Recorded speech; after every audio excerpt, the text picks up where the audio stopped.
আসসালামু আলাইকুম দিদিরা বোনরা সবাইকে। স্বামী যদি কাজে যায় তো তোমরা তার সাথে ভালো ব্যবহারে পাঠিয়ে দিবা কাজে। কাজ থেকে আবার আসছে যদি তখনও তুমি ভালো ব্যবহারে খাওয়া দাওয়া করবা আর হাসি মুখে থাকবা। যতই কষ্ট হোক কিন্তু মনের ভিতরে চাপিয়ে রাখবা। যখন স্বামীরা কাজে যায় হয়তো শাশুড়ির বউ ঝগড়া হয়ে অনেক অনেক বাড়িতে হয়ে যায়, তাহলে আসা মাত্র স্বামীকে শোনাবে না, মন খারাপ হয়ে যাবে। ওই এক তো কাম করে আসে, কোথায় কি হয়েছে না হয়েছে, বাইরে কারোর সাথে ঝগড়া হতে পারে, কারোর সাথে কি পয়সা না পায়, ঘুরে খেতে নাই, ও টেনশন থাকে স্বামীদের।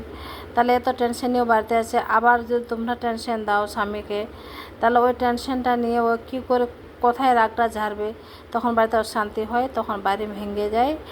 তাহলে ওই জিনিসটা তোমরা করতে গেলে শান্ত থাকতে হবে, স্বামীদেরকে কথাগুলো ঠান্ডা মেজাজে বলতে হবে।